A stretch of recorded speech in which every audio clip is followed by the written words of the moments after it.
O assassinato do petista Marcelo Arruda pelo bolsonarista Jorge José da Rocha Guaranho, em Foz do Iguaçu, parece querer reviver aqui no Brasil a violência até recentemente observada na Colômbia. Lá se mata candidato a presidente da República sempre com chances desde 1948. E foram 5 os assassinatos.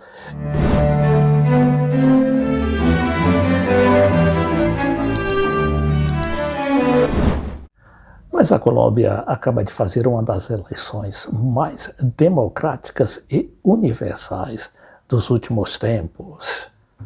E não será por isso também que a eleição de 2022 no Brasil vai repetir o passado colombiano, inclusive porque nós temos situações totalmente opostas uma da outra. Eu sempre gosto de citar o exemplo da Colômbia, porque lá foi onde a violência mais imperou, sobretudo a violência política.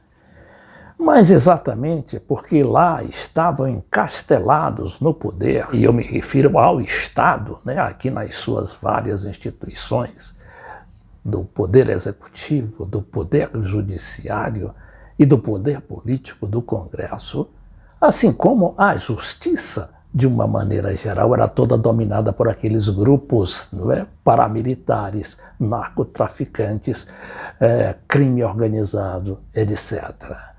Então vou me lembrar aqui, vou pedir aos amigos que se lembrem desse episódio ocorrido em 1948, exatamente no dia 9 de abril. Bogotá, o assassinato do candidato à presidência pelo Partido Liberal, não era nem de esquerda, era um liberal, Jorge Eliezer Gaitán, desata um levantamento popular que causa 500 mortos. Olha, isso foi em 1948. E de 1990 até recentemente, foram 5 mais 4 os candidatos, incluindo o Gaitán, todos com chances de concorrer à presidência da República, que foram barbaramente assassinados. Aqui diz esse material, não é, da Colômbia Atualidade, que estes foram os candidatos à presidência da Colômbia que foram assassinados. Luiz Carlos Galán Sarmiento não foi o único candidato à presidência que foi assassinado. Ainda que haja, no passado, mais de 30 anos, é importante não esquecer para não ter que voltar a repetir uma história tenebrosa de nossa própria história. Aqui estão os candidatos, que foram mortos. Tá lá o Gaitán, depois tem o Jaime Pardo Leal, o Bernardo Jaramildo Ossa, Carlos Pizarro Leão Gomes e Álvaro Gomes Hurtado. Agora a gente também se recorda que a Colômbia, a Colômbia ela se dizia ser uma democracia liberal, só que era uma democracia de fachada. E lá a violência comia principalmente por parte do governo. E eu me recordo que até recentemente, e não foram apenas bolsonaristas, mas também tucanos, inclusive aqueles que se travestiam de moderados, que viajavam para a Colômbia ou exaltavam a Colômbia como o grande modelo de democracia liberal a ser instalada no Brasil. Só que esqueciam de falar da violência real que dominava todos os setores da vida política colombiana. Ali, claro, que acobertada pela mídia e principalmente por aqueles falcões, os extremistas de Washington, que facilitavam e asseguravam a vida ilegal ali na Colômbia. Daí a minha conclusão de que esses atentados, este tipo de tentativa de imprimir a violência no Brasil nunca deu certo. Porque justamente nós aqui não temos um Estado dominado pelas máfias. Nós temos uma institucionalidade que, ainda que seja dominada pela mídia e o establishment, ela respeita de alguma maneira a democracia, como ficou, inclusive, confirmado nas eleições de Getúlio Vargas em 1950, do Lula em 2002 e da própria Dilma, que depois, infelizmente, foi derrubada. Aqui, por exemplo, este material da Folha de São Paulo diz que campanha de Lula dobra a aposta após o crime e vai reforçar ações de rua. A gente se recorda que antes mesmo desse assassinato, Lula teve de usar um colete à prova de bala em uma manifestação no Rio de Janeiro, quando houve uma explosão lá de bombas caseiras. Estratégia foi definida por partidos aliados do petista. Ordem é não deixar medo dominar ações.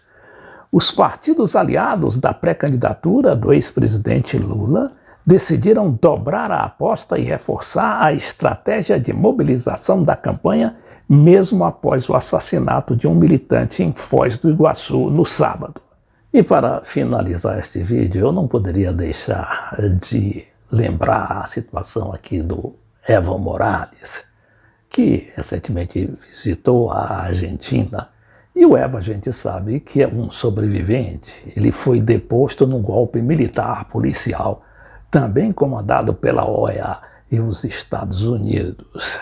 Mas Evo resistiu bravamente e conseguiu derrubar o golpe e ainda indicar um candidato à presidência da República, que é hoje seu aliado na Bolívia. México.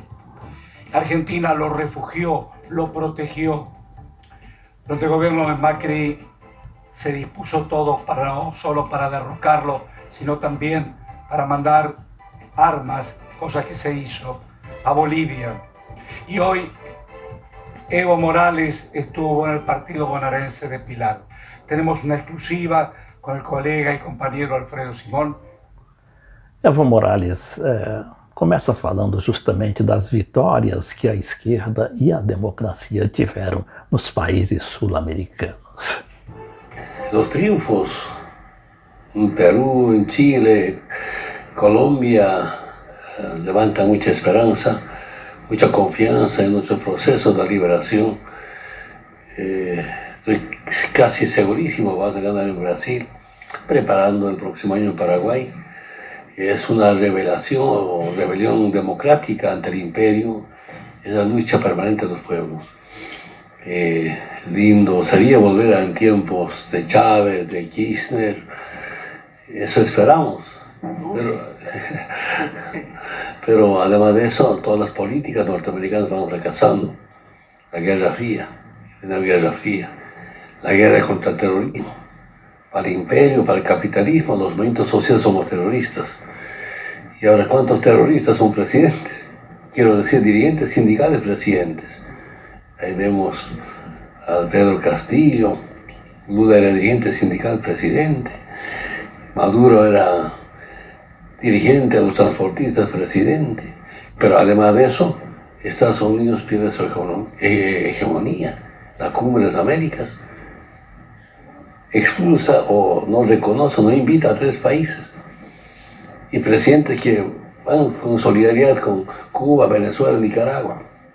Y algunos presidentes que han ido como Alberto Fernández, en su casa, en su cara, dice la verdad.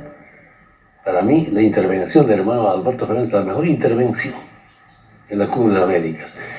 Ya Estados Unidos pierde esa hegemonía dentro de América Latina y el Caribe.